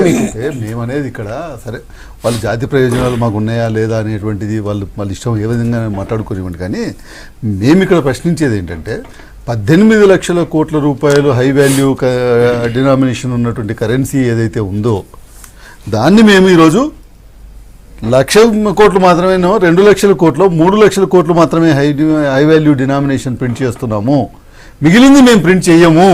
ఈ స్పష్టత ఇవ్వండి ప్రజలకి. మేము అడిగేది ఏంటంటే క్లారిటీ ఉండాలి. మేమేం మిమ్మల్ని ఇది చేయొద్దనో లేకపోతే చేయడానికి లేదనో అడగట్లేదు. ఏ విధంగా మీరు బయటకు తీసుకొచ్చేటువంటి ప్రయత్నం చేస్తున్నారో చెప్పండి మాకందరికీ అంటున్నాం. మీరు తీసుకొచ్చేటువంటి బ్లాక్ మనీని అరికట్టేటువంటి చర్యలు ఏం తీసుకుంటారో చెప్పమని అంటున్నాం.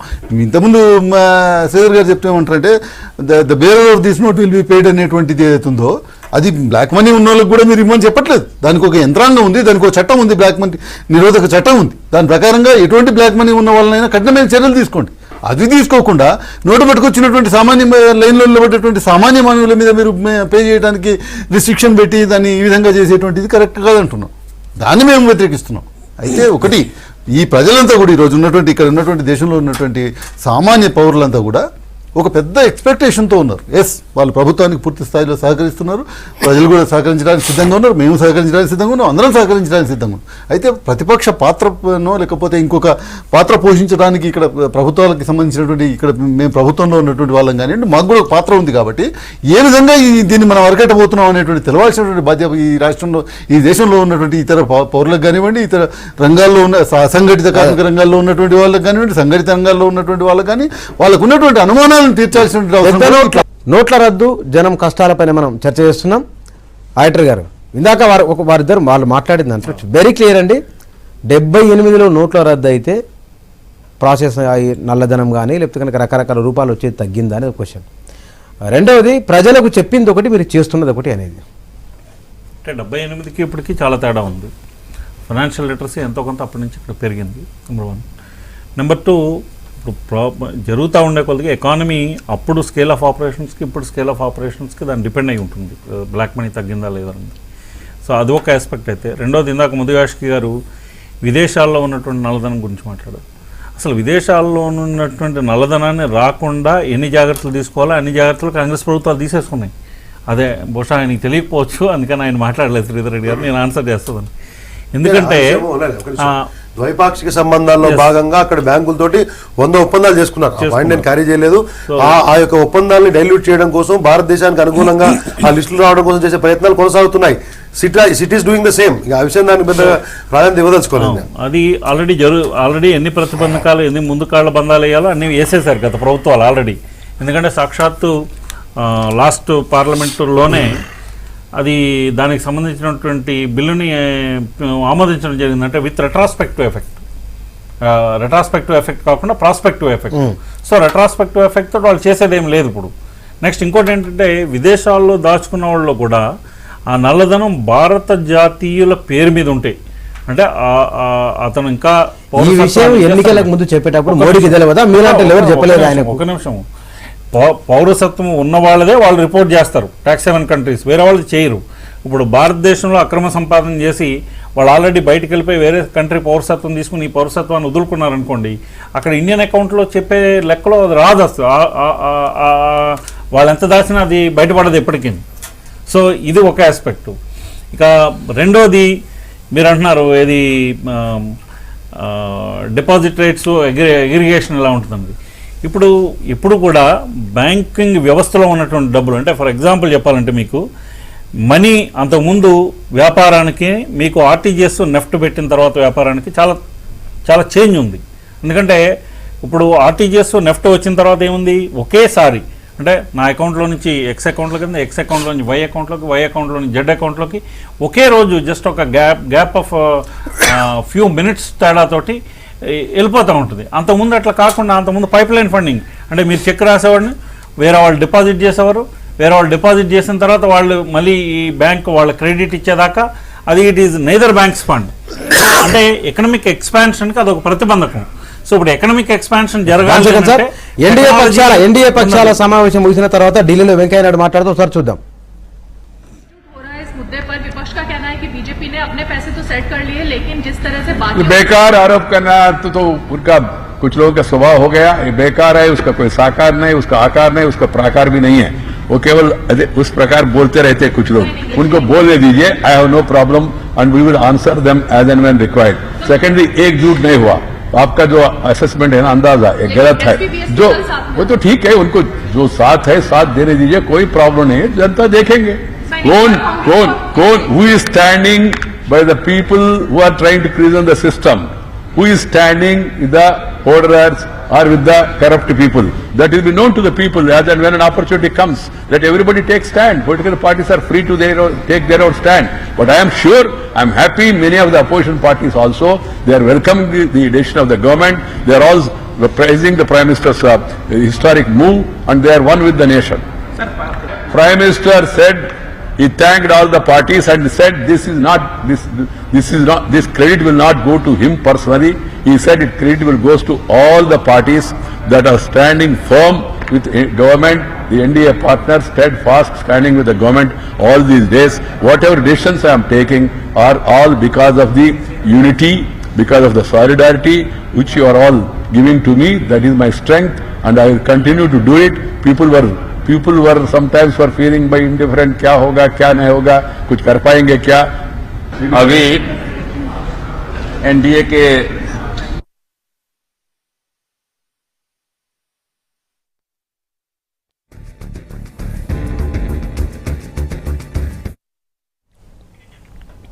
నోట్ల రద్దు తర్వాత నిన్న మొన్న ప్రధానమంత్రి మాట్లాడిన మాటలు, విపక్షాలు చేస్తున్న ఆరోపణలు, విమర్శలు, వాళ్ళన్నింటిని గురించి మాట్లాడుతూ వెంకయ్యనాయుడు గారు రోజు మాట్లాడిన దాన్ని, అట్లాగే భానుప్రసాద్ గారు చాలా మంది మాట్లాడుతుంటారు, అట్లాగే మేము ప్రజల పక్షాన ఉన్నాం, మేము ప్రజలతో ఉన్నామనేది. కంప్లీట్ చేయలేదు, నేను చెప్పిన చెప్పండి. ఇప్పుడు ఎకనామిక్ ఎక్స్పాన్షన్ అన్నది నెఫ్ట్ తర్వాత, అంటే మీరు చూడండి 2000 నెఫ్ట్ ఆర్టీజీఎస్ ముందు బ్యాంక్ వడ్డీ రేట్లు చాలా ఎక్కువ ఉండేవి, 12%, 13%, 14% కూడా ఉండేవి. ఆ తర్వాత స్లోగా ఇట్ హ్యాస్ కమ్ డౌన్. ఎంతకి 6.75% కూడా వచ్చింది వాజ్పేయి గారు గవర్నమెంట్ ఉన్నప్పుడు. 7.5% హౌసింగ్ లోన్స్ కూడా వచ్చినాయి ఇప్పుడు. సో ఆర్టీజీఎస్ అది ఇంప్లిమెంట్ చేసినాక ఆఫ్టర్ ఎఫెక్ట్స్ అయ్యి, అట్లాగే ఇప్పుడు జీడిపి పెరగాలంటే మీరు అకౌంటెడ్ మనీ ఎక్కువ ఉందనుకోండి. అంటే ఇప్పుడు ప్రాబ్లం ఏంటంటే ఇండియాలో ద ఎంటైర్ జీడిపి ఇది నాట్ అకౌంటెడ్ జీడిపి, ఎందుకంటే ప్యారలల్ ఎకానమీ రన్ అవుతుంది కాబట్టి. అదే బ్యాంకింగ్ ట్రాన్సాక్షన్ ద్వారా అది జరిగింది అనుకోండి, that will become accounted GDP, and GDP కూడా ఎక్కువ అవుతుంది. ఇది అర్థం కావడానికి సార్ మీరు ఎక్కువ అయిన తర్వాత మీకు fiscal deficit percentage of GDP కూడా తక్కువ అవుతుంది. సార్ ఒక అంచనా ఉంది, భారతదేశంలో ఇప్పుడు బ్యాంకింగ్ తో కార్డులు వాడే వాళ్ళు 2 నుంచి 3%, 5% లోపు ఉంటారు, అంతకన్నా ఎక్కువ లేరు అనేది.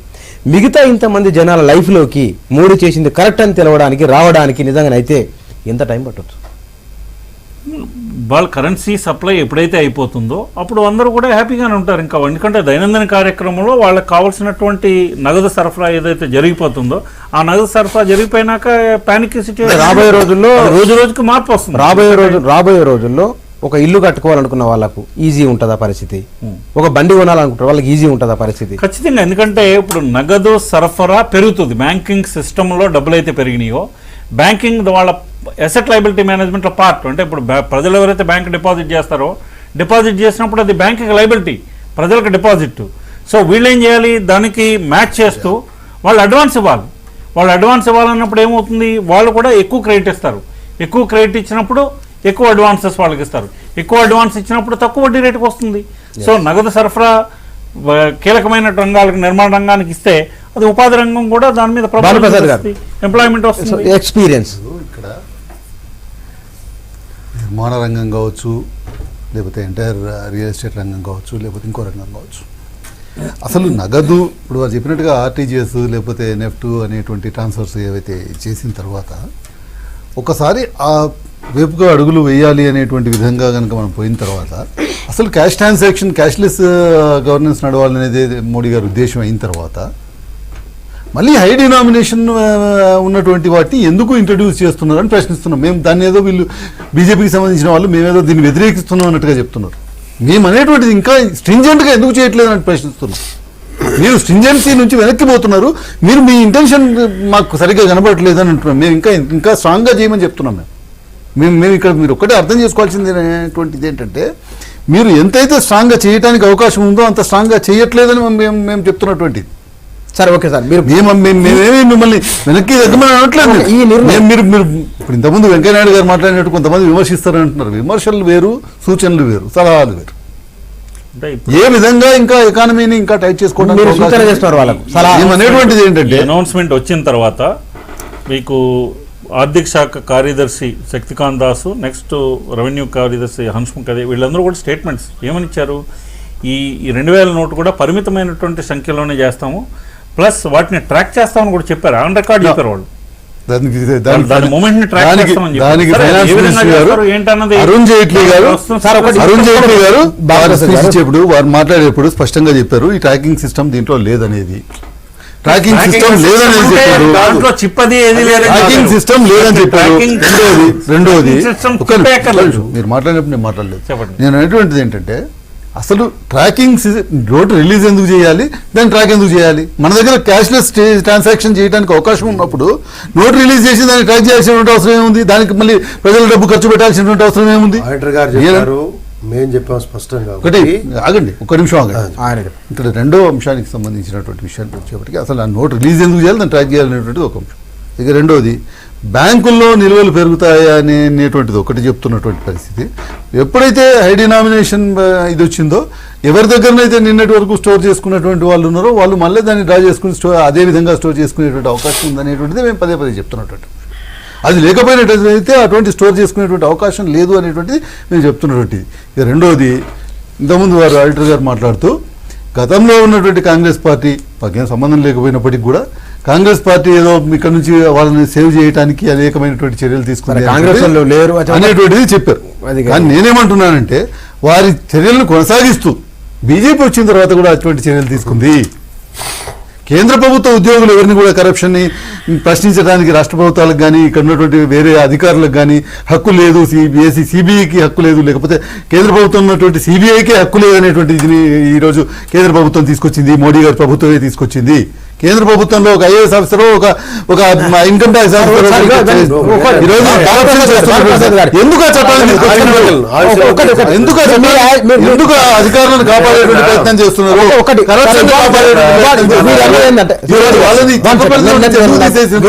మీరు ప్రభుత్వం పర్మిషన్ ఇస్తే తప్పితే వాళ్ళు కరప్షన్ చేస్తున్నప్పుడు పట్టుకోవడానికి లేదనేటువంటి చట్టాన్ని మీరు ఎందుకు తీసుకొచ్చారు? మీకు నిజంగా చిత్తశుద్ధి ఉన్నట్టయితే మీరు అన్నమాట ఒకటి అధికారులందరినీ ఆ ప్రజలు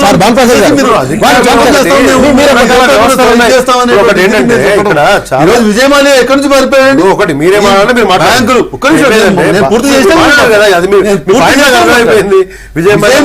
విజయమాల్యా బ్యాంకులు డిక్లేర్ చేసిన తర్వాత విల్ఫుల్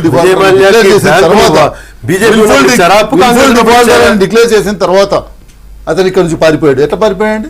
భారతదేశ ప్రభుత్వానికి ఒక వ్యక్తి పారిపోతుంటే పట్టుకునేటువంటి లొసుగులు ఉన్నప్పుడు ఒక ఐపీఎల్ కి సంబంధించినటువంటి చైర్మన్ నల్లధనం ఉన్న వాళ్ళు బ్యాంకుల ముందు లేరు, సాధారణ ప్రజలు ఉన్నారనే అరవింద్ కేజ్రీవాల్ మరికొంతమంది నాయకులు ఇట్లాంటి స్టేట్మెంట్లు ఇచ్చిన సోషల్ మీడియాలో బాగా ప్రచారం జరుగుతుంది.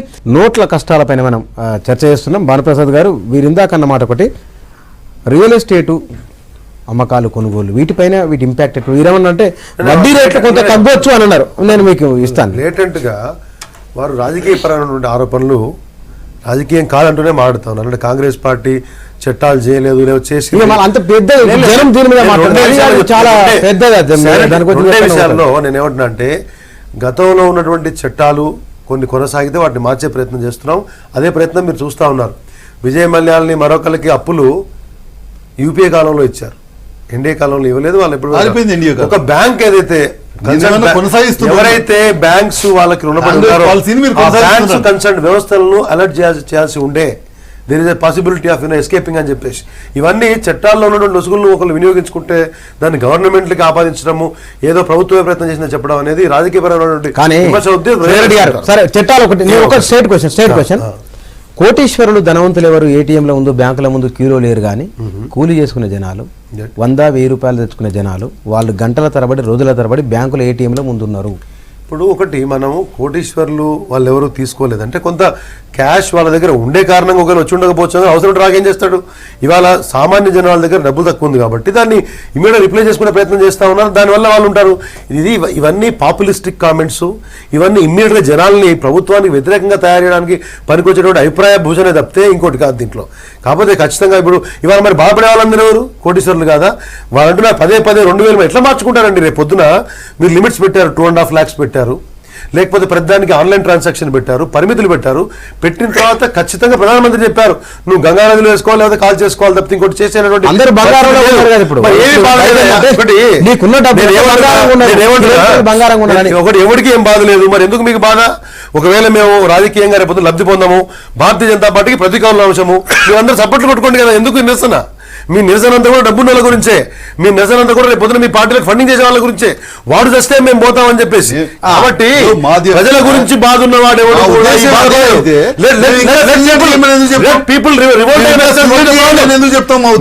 అంటే మీ యొక్క ఉద్దేశం మీరు ఊరుకోండి, యు వెయిట్ ఫర్ ఇట్. రాజకీయంగా బీజేపీకి మా ప్రభుత్వానికి వ్యతిరేకంగా రాజకీయం కాదు, దేశంలో ఒక పెద్ద వ్యతిరేకమైన విషయాన్ని ధనవంతులు. హైదరాబాద్ నుంచి మన చూస్తూ అరుణ్ కుమార్ గారు ఫోన్ లోకి వచ్చారు. అరుణ్ కుమార్ గారు నమస్తే అండి. నమస్కారం అండి సార్. మరి ఇక్కడ టిఆర్ఎస్ బీజేపీ నాయకులు ఆడిటర్ గారు ఉన్నారు. మీరు మీ క్వశ్చన్ ఏమిటో మీ డౌట్ ఆడిటర్ గారికి సార్ నాకు క్వశ్చన్. ఆడిటర్ అడగండి. ఆడిటర్ గారు, నేను అంటే నాకు 49 years అండి. నేను 49 years లో ఇప్పటి వరకు నేను చిన్న బిజినెస్ చేసుకుంటూ వచ్చేసి ఒక సర్టన్ ఏజ్ కి వచ్చేసాం ఇప్పుడు. అయితే ఈ రోజు నేను ఆల్రెడీ ఒక 30,000 వరకు ట్యాక్స్ పే చేస్తున్నాను. అయినా కూడా ఈ రోజు నేను ఫర్దర్ గా నా ఫ్యామిలీ యూటిలిటీస్ కానీ నా జనరల్ యూటిలిటీస్ కానీ ఇంకో 30,000 దాకా అది కూడా వెళ్ళిపోతుంది పర్ మంత్. ఏది ఫ్యూయల్ ట్యాక్స్ అని, మొబైల్ బిల్ ట్యాక్స్ అని, ల్యాండ్ అండ్ ఫోన్ అని, ఇవన్నీ జనరల్ ట్యాక్స్ కూడా ఉన్నాయి. అంటే 60,000 పే చేస్తున్నాం కదా సార్ మేము ఇప్పుడు గవర్నమెంట్ కు. జనరల్ నాన్ ట్యాక్స్ పేయర్స్ వేరు, ట్యాక్స్ పేపర్గా మినిమం ట్యాక్స్ పే చేస్తున్నాము. ప్లస్ మళ్ళీ ఇది అడిషనల్ గా అంటే నేను ఇప్పుడు 5 days కి మా బిజినెస్ కంప్లీట్ జీరో బిజినెస్, ఇప్పుడు గవర్నమెంట్ బిజినెస్ అది. దాన్ని ఎట్లా మేము రియాక్ట్ కావాలి చెప్పండి. అంటే నేను ఎట్లా ఓవర్కమ్ అయ్యాం అనేది. ఇంత ట్యాక్స్ కడుతున్నా నేను గవర్నమెంట్ కు, నాకు 3-4 రోజులు బిజినెస్ లేదు అనేది అరుణ్ గారు చెప్పేది అంతేనా సార్? మాకేమి ఇచ్చింది మా గవర్నమెంట్ ఇచ్చింది మాకు. వైట్ రేషన్ కార్డు ఇది అంతా కూడా తాత్కాలికం. ఎఫెక్ట్ అవుతుంది. తర్వాత నగదు సరఫరా ఎప్పుడైతే వస్తుందో వాళ్ళ బిజినెస్ మామూలుగానే జరుగుతుంది. దానికి అంత పెద్ద ఇదేం కాదు. అందరూ ఎఫెక్ట్ అయ్యారు. ఇప్పుడు ఎకానమీలో ఒకళ్ళే కాదు కదా, అందరూ ఎఫెక్ట్ అయ్యారు. అందరూ ఎఫెక్ట్ అయినప్పుడు ఖచ్చితంగా ఆ ప్రభావం బిజినెస్ చేసే వాళ్ళ మీద ఉంటుంది. ట్రేడ్ మీద ఎఫెక్ట్ ఉంటుంది. ట్రేడ్ మీద ఎఫెక్ట్ లేకుండా ఉంటుందని అయితే ప్రధానమంత్రి చెప్పలేదు. ఆయన కూడా ప్రజలు కష్టాలను ఎదుర్కోవాల్సి వస్తుందని చెప్పాడు. దాని మూలంగా దీర్ఘకాలిక ప్రయోజనాలు ఉంటాయని చెప్పాడు. కానీ నెలను 2 నెలలు 3 వారాలు 4 వారాలు అనుకుంటే ఈ మధ్య కాలంలో ఆయన చెప్పేశారు. ఏది మీరు జనవరి 1వ తారీఖు నుంచి ఎకానమీ కొత్త దిశగా వెళ్తుందని చెప్పాడు. అప్పటిదాకా డిసెంబర్ 30 దాకా కోఆపరేట్ చేయండి, నగదు సరఫరా జరుగుతుంది. నగదు సరఫరా జరిగిన తర్వాత బిజినెస్ మళ్ళీ మామూలుగానే జరుగుతుందని చెప్పాడు. భానుప్రసాద్ గారు, ఈ నోట్ల రద్దుతోని ఇప్పటికైతే కొంత తాత్కాలికంగా ఇబ్బందులు ఉన్నాయి. వీరనేది ఏంటంటే ఇల్లు కట్టుకోవాలన్నా లేదా ఇంకేమన్నా బండ్లు కొనాలన్నా వడ్డీ రేట్లు తగ్గుతాయి వాటి మీద అనేది. ఓవరాల్గా మీకు ఎక్స్పీరియన్స్ ఉంది కాబట్టి ఈ రియల్ ఎస్టేట్ దానిపైన ఎట్లా ఉండొచ్చు దీని ప్రభావం? దీంట్లో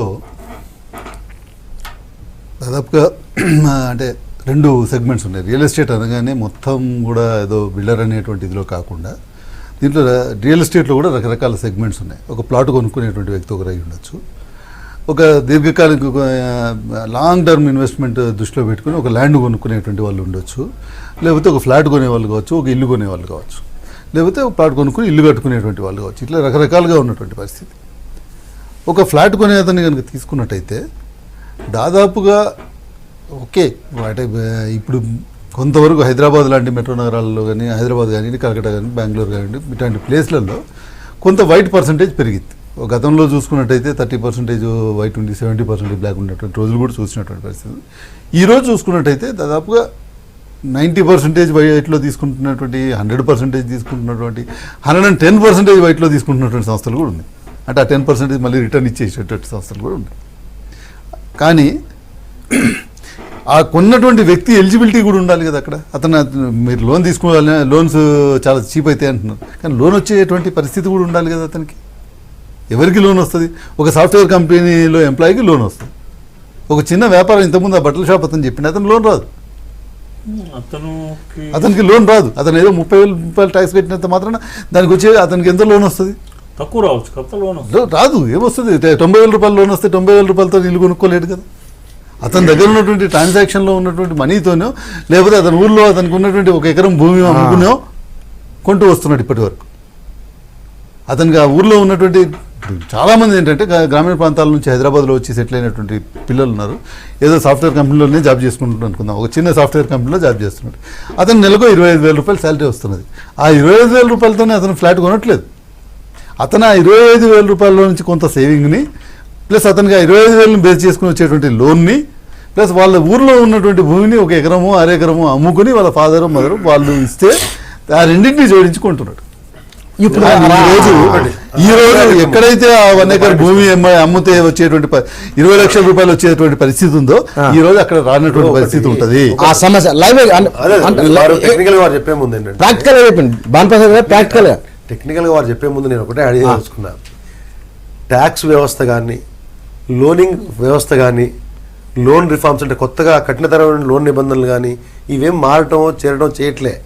దయచేసి భానుప్రసాద్ గారు అర్థం చేసుకోవాల్సిందంటే impact on the real estate మనం ఏం మాట్లాడుతున్నాము, భూముల ధరలు తగ్గుతాయా, దాని ద్వారా 100-200 గదాలు కొనుక్కోవాలంటే తగ్గుద్దా, లేకపోతే హైదరాబాద్లో 2 బెడ్రూమో 3 బెడ్రూమో ఏదో కొనుక్కునే వాడికి తగ్గుతుందా, ఇన్వెస్ట్మెంట్ చేసే వాళ్ళకి ఒక అవకాశం వస్తుందా, బ్లాక్ మనీ హోల్డర్స్ కి ద్వారా పెరిగే రేట్లు ఇప్పుడు కొన్ని విల్లాలు ఉన్నాయి 2 కోట్లకు అమ్ముతారు, వాటిలలో రియల్ ఎస్టేట్ మన బ్లాక్ మనీ ఎక్కువగా పంప్ అవుతుంది, అవి తగ్గుతాయా? మనకు అర్థం కావాల్సింది ఎక్కడ కూడా లోన్లు ఇచ్చే ఫెసిలిటీలో ఉండేటువంటి వ్యవస్థ మారలే. ఆయనకు గతంలో ఏ పార్టీ ఏమంటారు నేను చెప్పేందంటే మన ప్రశ్న ఏమిటి, రియల్ ఎస్టేట్ రంగంలో ధరలు తగ్గుతాయా? కొంతమేర కరెక్షన్ కి ఛాన్స్ ఉంది. 25 నుంచి 30% మేరకు భూముల విషయంలో కానీ ప్లాట్ల విషయంలో కానీ మార్పు వచ్చే అవకాశం ఉంది. ఫర్ ఎగ్జాంపుల్ తగ్గుతాయి అంటే తగ్గడం జనరల్ గా. అయితే ఒకటి ఇప్పుడు ఈ మన 2 బెడ్రూమ్ 3 బెడ్రూమ్ కొనుక్కునే వాళ్ళందరూ కూడా ఎవరు జనరల్ గా ఉద్యోగస్తులు, రియల్ ఎస్టేట్ లో మన ఐటీ సెక్టర్ లో ఉండేవాళ్ళు, స్టాండర్డ్ ఇన్కమ్ ఉన్న వాళ్ళు, అది వ్యవస్థనే ఉంటుంది. ఇన్వెస్ట్మెంట్ మార్కెట్ ఉంది. ఇవాళ ఇప్పుడు గవర్నమెంట్ ఆఫీసర్లు ఉన్నారు, ఐఏఎస్లు, ఐపీఎస్లు, పోలీస్ ఆఫీసర్లు, ఇంజనీర్లు ఎక్కువ అవినీతి చేసి కొంతమంది సంపాదిస్తూ ఉంటారు ఆ వృత్తులలో ఉండి. వాళ్ళ డబ్బు ఎక్కడికి పోతుంది? ఆ వ్యవస్థలో నుండి మాత్రం ఖచ్చితంగా డబ్బు రాదు కాబట్టి ఖచ్చితంగా వాటి రేట్లు తగ్గుతాయి. ఎక్కడ కూడా ఇబ్బంది లేదు. భూముల రేట్లు కానీ ఫ్లాట్ల రేట్లు కానీ రియల్ ఎస్టేట్లో ఏ రేట్ అయినా కానివ్వండి, అది తగ్గటం పెరగడం అనేటువంటిది అది దేని మీద డిపెండ్ అయి ఉంటుంది అంటే క్యాష్ లభ్యత, నగదు లభ్యత మీద డిపెండ్ అయి ఉంటుంది. ఇప్పుడు చేయబోయేటువంటి మేము పదే చెప్పేది ఏంటంటే మీరు తీసుకునేటువంటి చర్య మార్కెట్లో నగదు లభ్యతని కంట్రోల్ చేసే పరిస్థితి లేదు. అది మళ్ళీ నగదు లభ్యతకి దారితీస్తున్నది కాబట్టి నగదు లభ్యత ఎప్పటి వరకు అయితే ఉంటుందో నగదు లభ్యత లేనంత వరకు మాత్రమే లేనప్పుడు తగ్గుతాయి. అంటే ఒక మాట, ఇప్పుడు ఈ గవర్నమెంట్ చేస్తున్న ఎంటైర్ ప్రాసెస్ చూస్తే కనుక మీకు ఏమనిపిస్తుంది? నగదు లభ్యత తగ్గేటువంటి అవకాశం కనబడట్లేదు, కరప్షన్ తగ్గేటువంటి అవకాశం కనబడట్లేదు. గారు ఒక ఇప్పుడు ఒకటండి, బ్యాంకింగ్ వ్యవస్థలోకి ఫండ్స్ ఎక్కువ ఇన్ఫ్యూజ్ అయితే కనుక నగదు కన్నా కూడా వడ్డీ రేట్లు తగ్గితే ప్రజల యొక్క సేవింగ్స్ పెరుగుతాయి. అంటే రేట్లు తగ్గుతాయి, ప్రజల యొక్క సేవింగ్స్ పెరుగుతాయి. సేవింగ్స్ పెరిగితే క్యాపిటివ్ ఇన్వెస్ట్మెంట్స్ పెరిగితే వీళ్ళ లోన్ ఎలిజిబిలిటీ కూడా పెరుగుతుంది. అంతకుముందు అంటే ఇప్పుడు చెప్పారు ఇందాక ఏమి ఎలిజిబిలిటీ ఉండదని. 30,000 రూపాయలు ట్యాక్స్ కడితే అతను ఎంత ఇన్కమ్ డిక్లేర్ చేస్తున్నట్టు దాదాపు 6 లక్షల రూపాయలు ఇన్కమ్ డిక్లేర్ చేస్తే అది సాధ్యం అవుతుంది. 30,000 రూపాయలు ట్యాక్స్ కడుతుంది. సో 30,000 బదులు అతను 40,000 కట్టుకోవచ్చు ట్యాక్స్ అతనికి ఇన్కమ్ ఉంటే. సో అంతకుముందు క్యాష్ పోర్షన్ పెట్టాడు, క్యాష్ పోర్షన్ మానేయచ్చు. నెక్స్ట్ వన్ ఇంకొకటి ఏంటి, సేవింగ్స్ ఎప్పుడైతే పెరిగినాయో అంటే గ్రాస్ వాళ్ళ 40% of the savings 40% of the income ఏదైతే ఉందో దట్ ఈ can apply for the EMIs. So EMI కూడా తగ్గుతుంది. రేట్ ఆఫ్ ఇంట్రెస్ట్ ఎప్పుడైతే తగ్గిందో ఈఎంఐ తగ్గుతుంది. ఈఎంఐ ఎప్పుడైతే తగ్గుతుందో అతను loan eligibility for higher amount will increase. అప్పుడు అతను ఎక్కువ అమౌంట్ హైయర్ అమౌంట్ పెడతాడు అక్కడికి. సో ఇదంతా కూడా ఒక హైపాథటికల్ ఫిగర్స్ కాదు ఇవి. సో దీనికి ఒకదానికొకటి లింక్ ఉంది. సో అవి మీరు కరెక్ట్ గా ఎనలైజ్ చేస్తే నేను చెప్పింది ఎనలైజ్ చేస్తే డిఫరెంట్ చెప్పట్లేదు. నగదు లభ్యత లేనప్పుడు ట్యాక్స్ పేయర్ కి ఎలిజిబిలిటీ లేదన్న, ఎలిజిబిలిటీ ఉంటుంది. ఎంత ఉంటుంది? 10 లక్షలు అనేది మీరైతే రేట్ ఆఫ్ ఇంట్రెస్ట్ 6 లక్షల లోన్ వస్తుంది. 6 లక్షల 20 లక్షల రూపాయలు అతనికి లోన్ ఈజీగా ఎలిజిబిలిటీ కాదు. కానీ ఒకటి 30,000 మీరు చూసుకోండి, బ్యాక్ వర్కింగ్ చేసుకోండి. రామప్రసాద్ గారు 30,000 రూపాయలు ట్యాక్స్ కట్టాలంటే అతను 5.5 లక్షల రూపాయలు అనార్గనైజ్డ్ సెక్టార్ లో ఉన్నటువంటి వాళ్ళకు ఏ బ్యాంకు ఇవ్వట్లేదు. మీరు ఇంకా అట్లా అనార్గనైజ్డ్ సెక్టర్ లో అయినా కానీ అతను tax- Unorganized sector లో ఉన్నటువంటి ఆ tax exemption తీసుకుని Taxing వ్యవస్థలో మార్పు సార్, ఒక్క మాట. సార్, ఆ taxing exemption తీసుకుని ఇవ్వట్లేదు. అతను రిటర్న్స్ ఫైల్ చేస్తే ఒక్క మాట, ఒక్క మాట. ఇవ్వట్లేదు. అది వాళ్ళకి ఇచ్చేటువంటి కడతానని చెప్తున్నాడు. ఓన్లీ వన్ టైమే ఇస్తారు. ఇవాళ పెద్ద నోట్ల రద్దు వలన పెద్ద నోట్ల రద్దు వలన ఒకటి నల్లధనం అంటే అది రెండో పాయింట్ అన్నారు. అంటే మీరు చెప్పిన మొదటి పాయింట్ ఏంది, పారదర్శకత రావాలనేది. Yes. ఇవాళ చిన్న ఒక బట్టల దుకాణం నడిపే వాళ్ళు ఉంటారు, ఒక చిన్న హోటల్ నడిపే వాళ్ళు ఉంటారు, వీళ్ళు కూడా ఇప్పుడు ట్యాక్స్ పరిధిలోకి రాబోతున్నారు. వాళ్ళు ట్యాక్స్ కట్టాలి. ట్యాక్స్ పరిధిలో కాదు, వాళ్ళు they will become part of the transparent economy. వాళ్ళు కూడా ఇప్పుడు కరెంట్ అకౌంట్ ఓపెన్ చేస్తారు, వాళ్ళు కూడా ఇప్పుడు వారానికి 50,000 డ్రా చేస్తారు. ఎప్పుడైతే అది డ్రా చేస్తారో వాళ్ళు కూడా రిటర్న్ ఫైల్ చేస్తారు. ఆ రిటర్న్ ఫైల్ చేసిన తర్వాత వాళ్ళు కూడా దే బికమ్స్ లోన్ ఎలిజిబిలిటీ వస్తుంది. అట్లాగే వాళ్ళు ఇప్పుడు ముద్రా యోజన ఏదైతే ప్రధానమంత్రి చెప్పాడో దాని నుంచి వాళ్ళు కూడా లోన్ తీసుకుంటారు. వాళ్ళు లోన్ తీసుకుని ఇండిజినియస్ బ్యాంకర్స్ ఏదైతే హైయర్ రేట్ ఆఫ్ ఇంట్రెస్ట్ వసూలు చేస్తున్నారో వాళ్ళ దగ్గర నుంచి వీళ్ళు బయటపడి మార్పు మంచిగా మార్పు మంచిగా జరుగుతుంది. అది భానుగారు, సూర్యరెడ్డి గారు, థ్యాంక్ యూ అండి. పెద్ద నోట్ల రద్దు తాత్కాలికంగా అయితే ఇబ్బందులను కలిగిస్తున్న అనుభవంలో చూస్తున్నాం, అది దేశమంతా ఉంది. రాబోయే రోజుల్లో దీని పరిణామాలు పర్యవసనాలు ఎట్లుంటాయో అది టైమే తెలుసాలి. Thank you.